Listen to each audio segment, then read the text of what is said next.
کبھی سوچا ہے کہ جو برف کسی مشروب کو ٹھنڈا کرتی ہے وہی پانی ہے جو ہم پیتے ہیں، اور وہی بھاپ ہے جو چائے کی کیٹلی سے نکلتی ہے؟ تو چلیں آج اسی جادو کے پیچھے کی سائنس کو سمجھتے ہیں۔ آئیے ایک پہیلی سے شروع کرتے ہیں۔ آخر ایک ہی چیز جیسے پانی اتنی الگ الگ شکلوں میں کیسے موجود ہو سکتی ہے؟ اس پہیلی کو حل کرنے کے لیے ہمیں پہلے کھیل کے کچھ بنیادی اصولوں کو سمجھنا ہوگا، اور اس کی شروعات ہوتی ہے خود مادے سے۔ بہت سیدھے الفاظ میں، ہمارے ہاتھ میں موجود فون سے لے کر جس ہوا میں ہم سانس لیتے ہیں، اگر کوئی چیز جگہ گھیرتی ہے اور اس کا وزن ہے تو وہ مادہ ہے۔ یہ کائنات کی بنیاد ہے۔ اور یہ حالت یا سٹیٹ، یہ صرف اس بات کا نام ہے کہ اس مادے کے چھوٹے چھوٹے ذرات یعنی ایٹمز اور مالیکیول کس طرح ایک دوسرے کے ساتھ جڑے ہوئے ہیں اور حرکت کر رہے ہیں۔ ٹھیک ہے، تو آئیے اس راز میں اپنے پہلے مشتبہ کی طرف چلتے ہیں، یعنی ٹھوس یا سالڈز۔ ٹھوس چیزوں میں ذرات ایک منظم فوج کی طرح ہوتے ہیں۔ وہ ایک دوسرے سے مضبوطی سے جڑے ہوتے ہیں اور اپنی جگہ سے ہل نہیں سکتے، صرف ہلکے سے تھر تھرا سکتے ہیں۔ یہی چیز انہیں ان کی ٹھوس شکل دیتی ہے۔ ذرات کی یہی سخت ترتیب ٹھوس کو اس کی مخصوص شکل اور حجم دیتی ہے۔ اسی لیے ایک پتھر کو آسانی سے دبایا نہیں جا سکتا، کیونکہ اس کے ذرات کے پاس حرکت کرنے کی کوئی جگہ ہی نہیں ہوتی۔ آئیے اب اپنے اگلے کردار کی طرف بڑھتے ہیں، جو کہ بہت زیادہ لچکدار ہے۔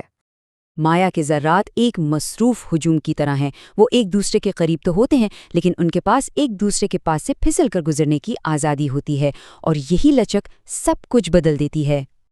تو یہاں اہم نقطہ یہ ہے کہ وہ اپنا حجم تو برقرار رکھتے ہیں، لیکن اپنی شکل نہیں۔ یہی وجہ ہے کہ 1 لیٹر پانی گلاس میں ہو یا بوتل میں رہتا 1 لیٹر ہی ہے، لیکن اس کی شکل برتن کے مطابق بدل جاتی ہے۔ اور آخر میں ہمارے پاس مادے کی وہ حالت ہے جو کسی بھی قید میں رہنے سے انکار کرتی ہے۔ گیس کے ذرات کو ایک بہت بڑے ڈانس فلور پر موجود چند ڈانسرز کی طرح سمجھیں۔ ان کے پاس بہت زیادہ توانائی ہوتی ہے اور وہ تیزی سے ہر طرف گھومتے ہیں اور یوں پوری جگہ کو بھر دیتے ہیں۔ اور یہ بات شاندار طریقے سے واضح کرتی ہے کہ گیسوں کو کیوں دبایا جا سکتا ہے اور وہ جس بھی برتن میں ڈالی جائیں اسے کیوں بھر دیتی ہیں۔ ان کے ذرات مکمل طور پر آزاد ہیں۔ جب ہم ان تینوں کو ایک ساتھ دیکھتے ہیں تو فرق بالکل صاف ہو جاتا ہے۔ دیکھیے کہ کس طرح ٹھوس کی شکل اور حجم دونوں معین ہیں، جبکہ گیس میں دونوں ہی غیر معین ہوتے ہیں، کیونکہ اس کے ذرات مکمل طور پر آزاد ہیں۔ اچھا، تو اب ہم یہ جان چکے ہیں کہ کیا ہے۔ آئیے اب اپنی اصل پہیلی کو حل کرتے ہیں کہ کیسے ایک حالت دوسری میں بدلتی ہے۔ ان حالتوں میں تبدیلی کا راز صرف ایک چیز میں پوشیدہ ہے، توانائی، جو عام طور پر حرارت کی شکل میں ہوتی ہے۔ جب ہم توانائی شامل کرتے ہیں تو ذرات تیزی سے حرکت کرتے ہیں، اور جب ہم توانائی نکالتے ہیں تو وہ سست ہو جاتے ہیں۔ بس اتنی سی بات ہے۔ تو جب ہم حرارت شامل کرتے ہیں تو ہم دراصل ذرات کو ان قوتوں پر قابو پانے کی طاقت دے رہے ہوتے ہیں جو انہیں ایک ساتھ جوڑے رکھتی ہیں، ٹھوس سے مایا اور پھر مایا سے گیس۔